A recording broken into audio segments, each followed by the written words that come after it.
Reaction to the news of Tiger Woods deciding to plead not guilty?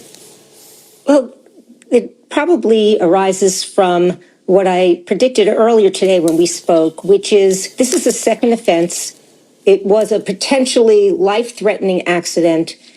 It starts with a phone call nobody wanted to make, a crash, a rollover, and a name that stopped an entire sheriff's department in its tracks. Because the man crawling out of the passenger side of an overturned Land Rover on a quiet Florida road was not just any driver. It was Tiger Woods. And by the time the sun went down that day, the golfer who once seemed untouchable would be sitting in a jail cell, and a legal fight would begin that is now tearing through the most private corners of his life. His pharmacy records, his hospital charts, every warning label on every pill bottle he touched in the months before the crash. All of it now sits in the hands of Florida prosecutors. This is the story of how one afternoon on a residential street became the biggest threat to Tiger Woods since the injury that nearly cost him his leg. And a new ruling handed down just weeks ago may decide whether he ever truly comes back. Picture the road first. South Beach Road on Jupiter Island. 2 lanes. A speed limit of 30 miles an hour. The kind of quiet stretch where nothing ever happens. Until March 27, 2026, just after 2 in the afternoon. A white pickup truck towing a pressure washer trailer is rolling north, slowing down, signaling to turn. Behind it, a black Land Rover is closing fast. Too fast. Investigators say the SUV crosses the double yellow line, clips the back of that trailer, and in an instant the vehicle is airborne, flipping onto its side. The driver has to crawl out through the passenger door. It is Tiger Woods. And for anyone who remembers February 2021, the moment feels like history repeating itself in the worst possible way. 5 years earlier, a rollover crash in Los Angeles shattered his leg so badly that doctors reportedly discussed amputation. Now here he is again, climbing out of another wrecked vehicle, and this time, deputies are noticing something that has nothing to do with the wreckage. They describe him as sweating heavily, even inside an air-conditioned car. His movements slow. His eyes, once his sunglasses come off, bloodshot and glassy, pupils blown wide. He tells them he was looking at his phone, fiddling with the radio, that he never saw the truck slow down. No alcohol, he says. But when they ask about medication, his answer is 4 words that will end up echoing through a Florida courtroom for months. I take a few, because of his surgical history, 7 back operations, more than 20 procedures on that same leg. Deputies have to adjust the roadside tests, letting him sit for some of them.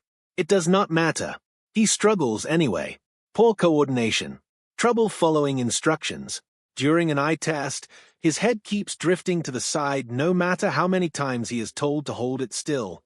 At 3:12 in the afternoon, he is placed under arrest, and in his pocket, deputies find 2 pills. Hydrocodone, a powerful opioid painkiller that slows reaction time, clouds judgment, and comes with an explicit warning against driving.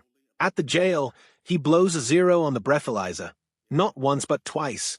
No alcohol at all. But when they ask for a urine sample to check for drugs, he says no.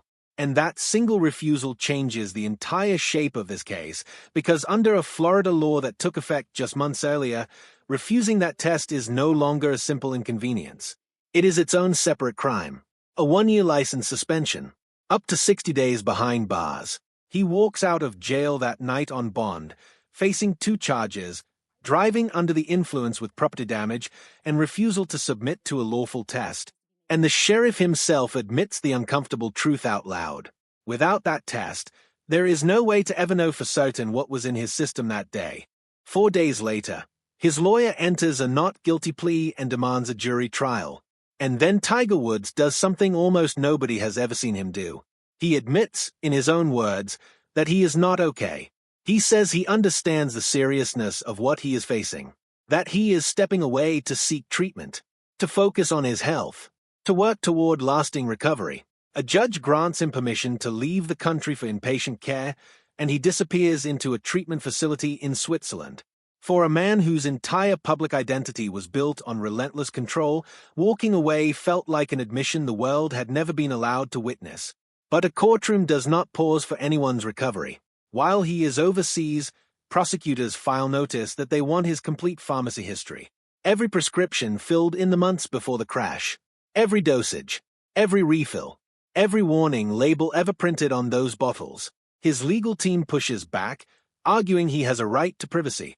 But even in that objection is a quiet concession, an admission that the right is not absolute if prosecutors can show the records matter to their case. And when the hearing finally happens, it lasts only minutes. The judge grants the subpoena.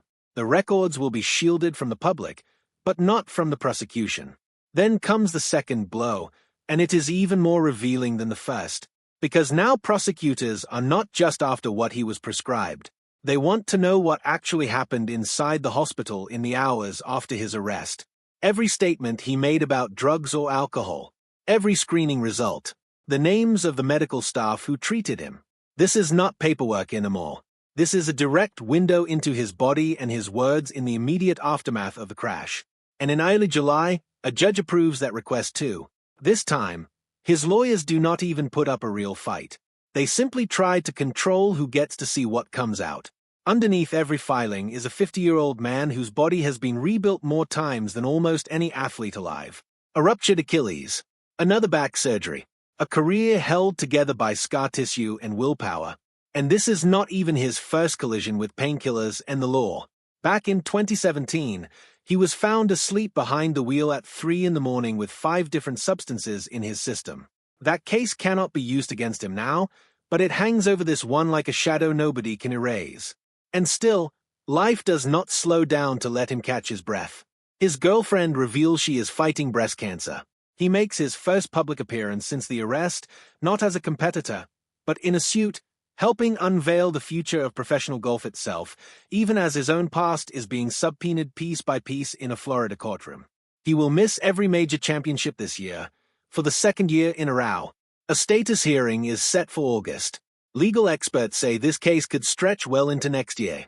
There is still no toxicology result proving what, if anything, was in his system that day. His lawyers still have real arguments left to make. The presumption of innocence still applies, and it always will until a verdict says otherwise. But one truth is undeniable.